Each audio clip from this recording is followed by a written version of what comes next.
Construire de manière écologique, c'est une belle idée. Mais comment ? Nous sommes allés à la rencontre de ceux qui ont franchi le pas. Nous avons eu un peu de mal à trouver notre première maison. Cette drôle d'habitation se cache dans le coteau de Montgivray dans l'Indre. La maison Bulle, c'est le rêve de Philippe Delage. Construite avec du fer, de la terre et du ciment, elle se veut économique et écologique. Alors elle est bioclimatique parce qu'elle est orientée plein sud. Donc on met en place un concept américain, le PASH. On pose de la terre sur la maison. Sur la terre, on va mettre un isolant. Et par-dessus l'isolant, on remettra de la terre. Le but, c'est que la terre qu'il y a entre l'isolant et la maison, elle va s'assécher petit à petit, elle va perdre son humidité. Le soleil chauffe la maison par la suite. La chaleur va dans la terre qui est derrière. Pendant 6 mois, elle accumule. Et les 6 mois restants, eh bien, c'est la chaleur de la terre qui revient vers la maison. Les maisons Bulles sont nées dans les années 60, conceptualisées par l'architecte finlandais Antti Lovag, qui en a réalisé plusieurs, dont le célèbre Palais Bulle de Pierre Cardin. Aucun angle, seulement de la rondeur, pour être en symbiose avec notre planète. La population augmente, les ressources diminuent, et à un moment donné, tout ça se croise et ça fait boum. Donc il faut, je crois, aujourd'hui, rechercher chacun de son côté. Je pense qu'on peut rechercher des solutions. Moi, j'apporte ma solution. Donc ce sera le petit habitat bioclimatique enterré. Mais il y a d'autres personnes qui vont chercher des solutions avec des maisons en bois, avec des maisons en paille. Nous laissons Philippe Delage à son univers de barbe à papa, direction la Beauce et ses champs de blé. C'est un producteur de paille que nous rencontrons. Didier Thomas a commencé à faire des petits ballots il y a 6 ans pour les centres équestres. Je produis 240 tonnes de paille par an, dont 5% est consacré pour l'instant à l'éco-construction avec approche paille, c'est-à-dire des maisons faites en isolation paille. Et j'aimerais bien que ça débouche sur, mettons, de monter à 10, 15 ou 20% de ma production qui partent en éco-construction. Ça serait sympa. Il faut une certaine dimension, aussi bien hauteur, largeur que longueur, une pression de paille et aussi la température qui est hyper importante parce qu'il faut de la paille de très bonne qualité. Les ballots de paille de Didier Thomas, nous les retrouvons chez Léa et son mari. Ils en ont acheté 560 pour 1 000 € pour construire leur maison. Et il n'y a pas que la paille qui est locale.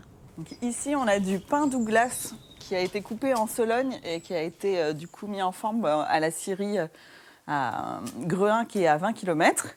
Ici, on a du panneau OSB aussi qui vient de Sully-sur-Loire à 20 km d'ici.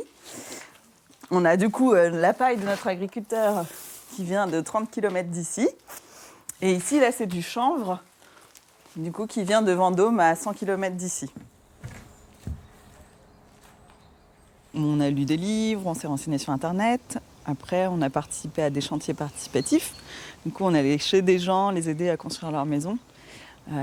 Et puis, au fur et à mesure, on a rencontré des gens du réseau français de la construction paille, qui, eux, essayent de construire une filière, mais qui aujourd'hui est beaucoup plus évoluée qu'il y a 6 ans. La paille, une filière qui commence à se structurer grâce à des organismes comme Accord Paille. La météo ne permet pas forcément d'avancer comme vous voulez, a priori. Si, c'est bon. Quand il pleut. On ne s'arrête jamais. La paille est un isolant très performant et peu onéreux. Pour les autoconstructeurs, il n'y a quasiment aucune contrainte, mais gare à la revente. On a beau construire sa propre maison et y habiter, on prend ses propres risques. Mais si on vend la maison dans les 10 ans qui sont la garantie décennale nécessaire pour les professionnels, on est responsable des dommages causés éventuellement pendant les 10 années qui suivent. Là, on a vraiment l'impression d'avoir une maison.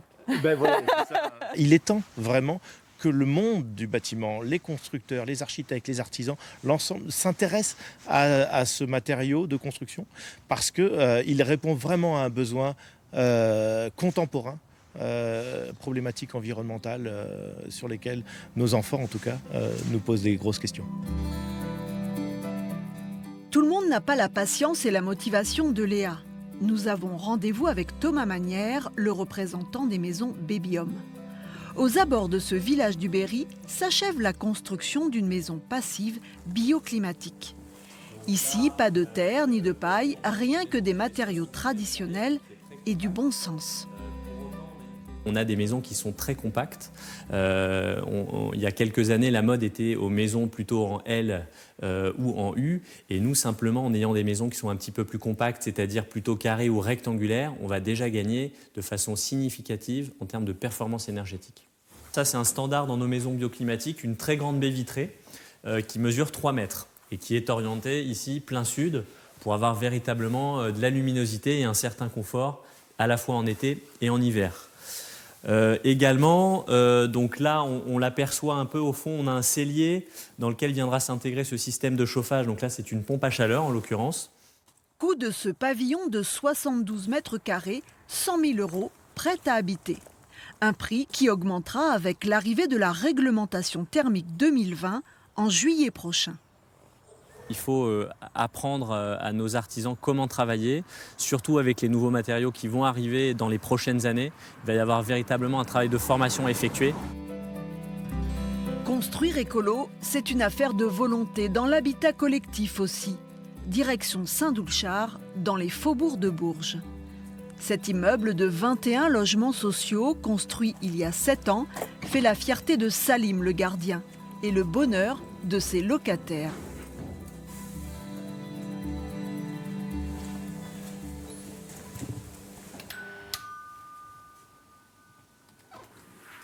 Bonjour. Bonjour Madame Gier, vous allez bien? Ça va, merci. Ici, il y a quand même l'air qui est renouvelé et tout. C'est pas comme dans un autre appartement, faut reconnaître. Moi, j'ai déjà eu un appartement avant, mais bon, c'était pas isolé du tout comme ici. Les bruits, tout ce qui s'ensuit. Je peux même vous dire ce que je paye, il n'y a pas de souci, si vous le voulez. 11,95 tous les mois. Une facture de chauffage dérisoire et pour cause. Seule cette petite chaudière approvisionne les 21 logements. Elle permet de faire l'appoint. Voilà. Et elle se suffit à elle-même. Vous avez un bâtiment qui est vraiment bien isolé. Vous avez quand même quadruple isolation. Vous avez du triple vitrage. Vous avez une VMC quand même double flux, qui a une double fonction. Forcément, vous ne chauffez jamais dans le vide.